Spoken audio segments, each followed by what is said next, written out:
Hey guys, welcome back to the channel and welcome to the very first episode of the Three Lions series that I'm going to have on my channel where we talk about all things England in the Euro 2020/21 tournament. I think I might actually keep these England videos going in the future as well, so let me know what you think of that, let me know if you're up for that. Yeah, so let's get right into it.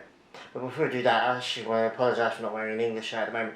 I don't actually have any adult jerseys at the moment. I've got one in the post, so this should be arriving next week or so. So, yeah, I should have prepared for it a bit more sooner, but obviously money-wise and things like that in life. So, but I managed to do it, so hopefully you get to see me in the English shirt soon. So, yeah, apologies for that. This shirt's pretty much the whitest shirt that I have. So hopefully that makes up for it. But anyway, let's get into the games. So yesterday we actually played our first group stage games against Croatia. A bit of a history there, obviously, because they knocked us out of the World Cup. And it was a really good run that we had in the World Cup, and you feel like we should have won that game, but obviously we didn't. Croatia ends up losing the final, so there's a little bit of justice there, but yeah, you're always thinking, like, can we wait, is there going to be an element of revenge? Are we going to be able to take them out? And we eventually did. We ended up winning the game 1-0, but it was a bit of a tough game, especially in the first half. Having said that, we were the more dominant team. We were constantly getting the ball off them, constantly getting the ball into their area. But they had a few chances in the first half, and they could have, if they had a better strikers, I think they would have punished us. But yeah, it was really good first half, and second half it was just all England. They didn't really I think they barely got out of their half in the second half. I think you got to the 60th minute and you could just tell that they were trying to hold out for a draw or a cheeky breakaway win or something. But yeah, Calvin Phillips, man, for me, man of the match. Really brilliant play, actually. He's such a good player, and obviously he's constantly tackling.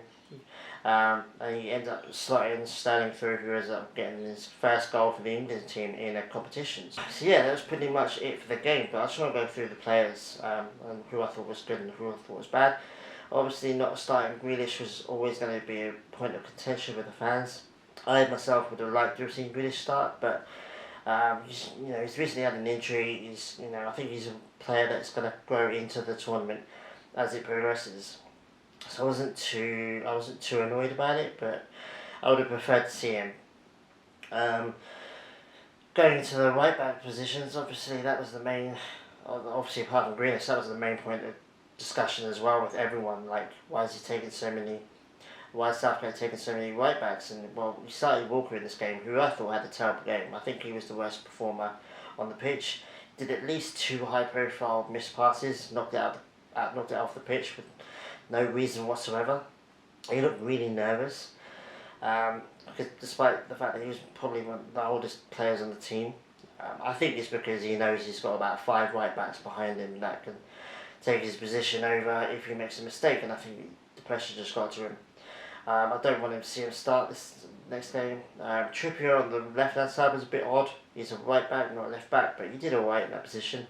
You always worry that him and Sterling are not going to have that kind of relationship. They dealt with Croatia's right flank pretty well in all game, to be honest. So, maybe Southgate knows what he's doing up.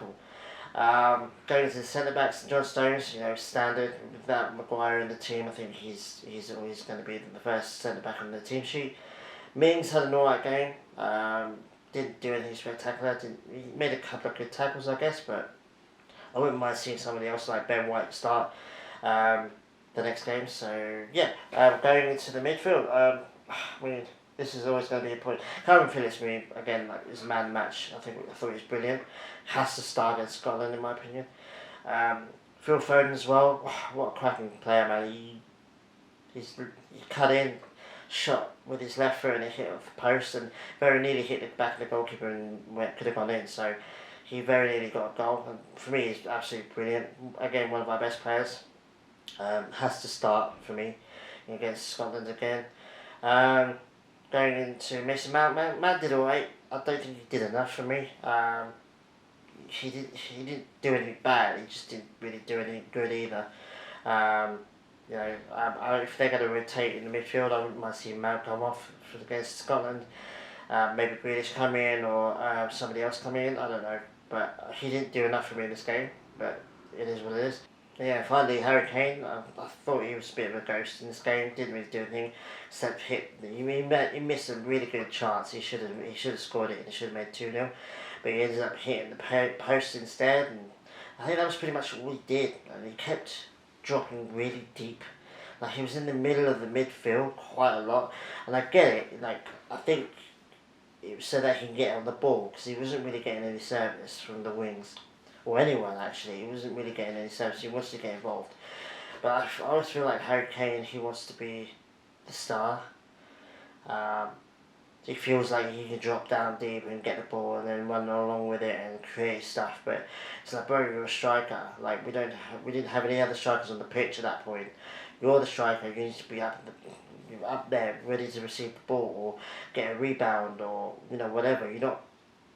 There's so many times when Sterling or Foden will get the ball and they'll be going into the box and Harry Kane ain't there because he's on the halfway line, and it's just like it got really annoying. I think that's why he came off. I mean, maybe he got a little bit hurt from the post, but I came off for Rashford and I liked that move because he didn't do anything in this game, in my opinion. I'm not saying that because I'm biased. I like Harry Kane as an England player and I do rate him as a striker. I do think he's a good striker, but he didn't do anything in this game that warrants me praising him.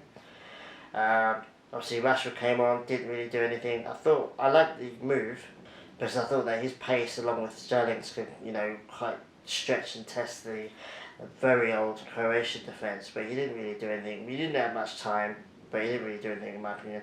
Jude Bellingham, the last player I want to talk about. What a player, man!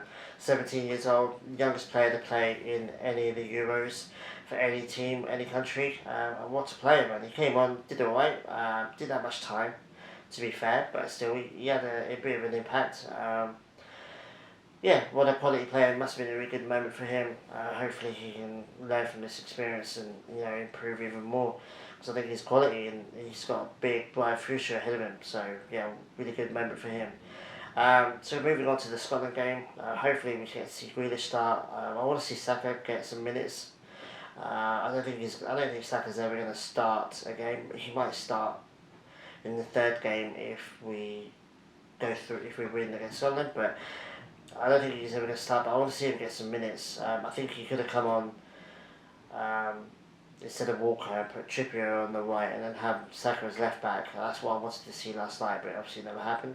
So yeah, I mean, a good start, 1-0 win, the first ever time we've won the first game of a European competition. So, really good. Hopefully if we can get a win against Scotland, if it's a decent win against Scotland, then, we're pretty much through to the knockouts. So far so good. We've got lots to work on. Hopefully Southgate doesn't keep throwing up random starting lineups, but yeah, hopefully we can build on this and continue. So far so good. So yeah, let me know what you thought of the game. Let me know what you thought of the players who shined for you, who didn't shine for you. Should Grealish start against Scotland? Let me know. So take it easy, guys. As I said, I'm going to start doing a lot more English shows on my channel. Obviously, I'm English. England's the national team I feel the most affinity to because obviously I'm English and I've been supporting England since I knew what football was. So yeah, I really want to start representing more on my channel. So hopefully, let me know if you guys are down for that. Let me know in the comments if you're supportive of that. Obviously, I'll keep up with the Mexico content as well. I love Mexico as well. So to keep up with both, I can do both. So let me know in the comments what you think, guys. I always reply. So take it easy, and I'll see you guys next time.